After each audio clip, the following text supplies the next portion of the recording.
अभी रात के 8 ही बजे थे। सुरेश ऑफिस में काम ही कर रहा था।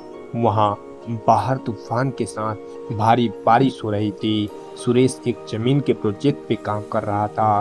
काम में व्यस्त होने के कारण उसको वक्त का पता ही नहीं था। जब उसका काम खत्म हुआ तब घड़ी में 8 बज चुके थे। बैटरी कम होने के कारण उसका मोबाइल भी थोड़ी देर में बंद हो गया। जब वो बाहर निकला था तो उसके होश उड़ गए। काली अंधेरी रात थी, सुनसान रास्ता था और आसपास में कोई नहीं था। तूफान के साथ तेज बारिश गिर रही थी। भारी बारिश की वजह से बिजली के खंभे से सारी बत्तियां भी बुझ चुकी थी। बिजली के खंभे से सारी बत्तियां भी बुझ चुकी थी। सुरेश ने जैसे तैसे करके अपना स्कूटर निकाला और अपने घर की ओर जाने लगा। कुछ देर बाद अचानक रास्ते में एक बिल्ली दिखाई दी। इसीलिए सुरेश ने स्कूटर की ब्रेक लगाई, लेकिन ब्रेक लगाने के बाद सुरेश का स्कूटर वहीं पर ही रुक गया। सुरेश को ऐसी अनुभूति हुई जैसे मानो उसका स्कूटर किसी ने जकड़ लिया हो। सुरेश स्कूटर से उतरा और काफी बार प्रयास किया, लेकिन स्कूटर चालू ही नहीं हो रहा था। तेज बारिश की वजह से सुरेश पूरी तरह से भीग चुका था। ठंड के मारे कांप भी रहा था। अचानक स्कूटर बंद होने से उसकी घबराहट और ज्यादा बढ़ गई। वह अपने स्कूटर को साइड में ले गया और डर की वजह से कुछ देर अपनी आंखें बंद कर ली। थोड़ी देर बाद उसको एहसास हुआ कि उसकी पीठ पर किसी ने हाथ रखा है। सुरेश जोर से चिल्लाया, कौन है, कौन है, मुझे छोड़ दो। उसने पीछे मुड़कर देखा तो कोई नहीं था। उसने सोचा कि शायद उसका वहम होगा। वह बहुत डर गया था। अचानक उसने बत्ती बुझने और जलने की आवाज सुनी और पास में देखा तो उसके स्कूटर की बत्ती जल रही थी और बुझ रही थी। ऐसा कुछ पलों तक चला, फिर बत्ती बुझ गई। सुरेश को कुछ समझ में नहीं आ रहा था कि अब वह क्या करे।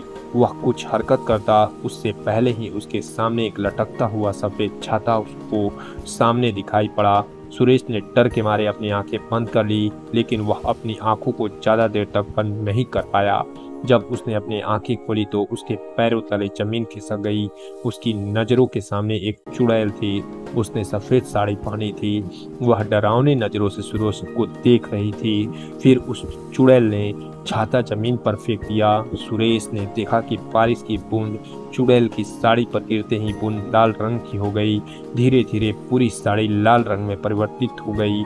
यह दृश्य देखकर सुरेश भयभीत हो उठा और अपना स्कूटर चालू करने लगा। सौभाग्य से उसका स्कूटर चालू हो गया और वह तेजी से अपने घर की ओर बढ़ने लगा।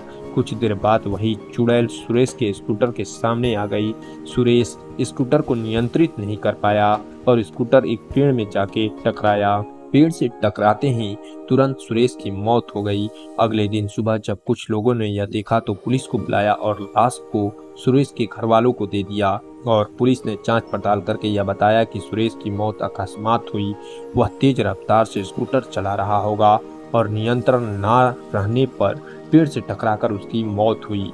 सुरेश की मौत के कुछ दिन बाद ऐसे ही तेज बारिश हुई जितनी उस रात को हुई थी। सुरेश के दो खास दोस्त थे, रमेश और परेश।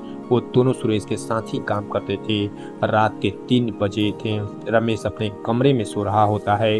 उसको आसमान से बिजली कड़कड़ाने की आवाज सुनाई दी। रमेश ने अपना ध्यान सोने पर केंद्रित किया।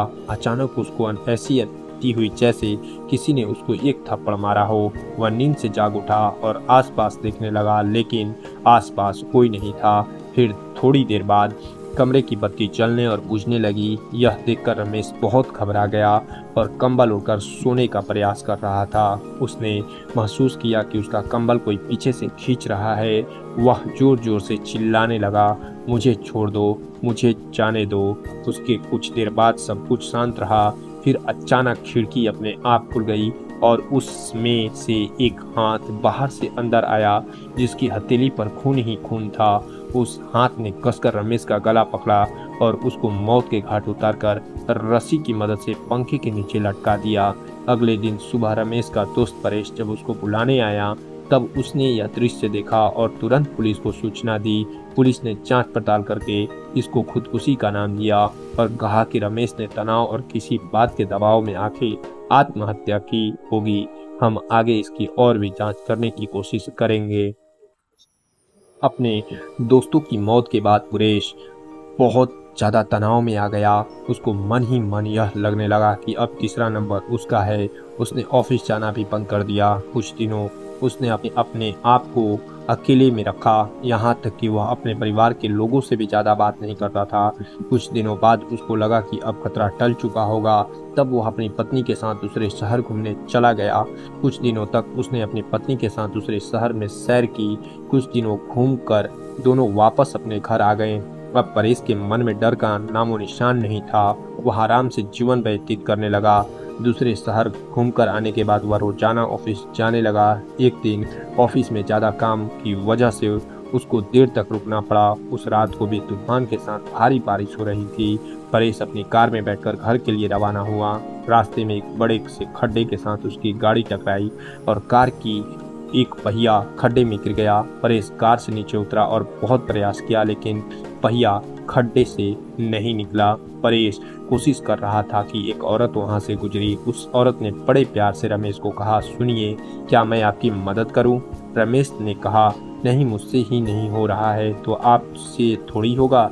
फिर भी आपको लगता है तो आप एक बार प्रयास कीजिए।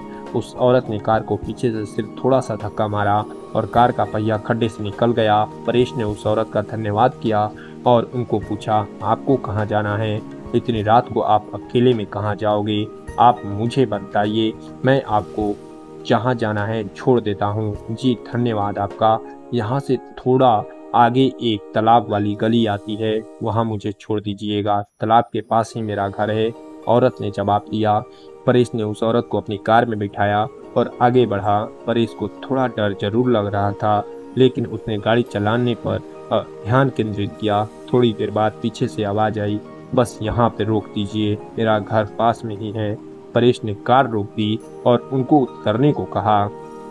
अचानक उसने पीछे से डरावनी आवाज सुनी, परेश, अब तू तो गया, तेरा अंत अब नजदीक है, मैं तुझे नहीं छोड़ूंगी। परेश ने पीछे मुड़कर देखा तो उसके होश उड़ गए। वो औरत एक खौफनाक चुड़ैल में परिवर्तित हो गई थी। उस चुड़ैल ने जोर से परेश को धक्का दिया और उसको कार से नीचे गिरा दिया। फिर परेश को घसीटकर तालाब की ओर ले जाने लगी। परेश बहुत चीखा और चिल्लाया, लेकिन चुड़ैल ने उसकी एक नहीं सुनी। परेश ने चुड़ैल से कहा, कृपया मुझे छोड़ दो, मुझे जाने दो, मैंने आपका क्या बिगाड़ा है? परेश, तू आज मेरे हाथों से ही मरेगा।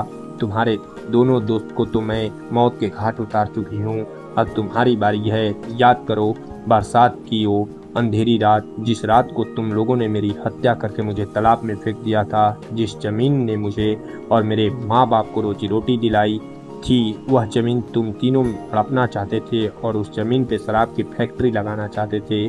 जब मैंने और मेरे पिताजी ने हस्ताक्षर करने से मना कर दिया तो तुम पापी दरिंदों ने मेरी और मेरे पिता की हत्या कर दी और दोनों को तालाब में फेंक दिया। हमारी मौत का कारण लोगों को यह बताया कि हम पानी में डूबकर मर गए हैं। मैं उस जमीन पे कभी भी शराब की फैक्ट्री नहीं चलने दूंगी तथा मैं वापस मेरे और मेरे पिताजी का बदला लेने के लिए आई हूँ। आज तुझे भगवान भी मुझसे नहीं बचा पाएगा, कहकर चुड़ैल ने जोर से धक्का दिया और परेश को तालाब में गिरा दिया और पानी में डूबकर उसकी तुरंत मौत हो गई। फिर चुड़ैल दृश्य हो गई। दूसरे दिन किसी ने परेश की लाश को पानी में बहते हुए देखा तो तुरंत पुलिस को संपर्क किया। पुलिस ने जांच करके उसकी लाश उसके परिवार को दे दी तथा मौत का कारण यह बताया कि उसकी मौत पानी में डूबकर हुई है।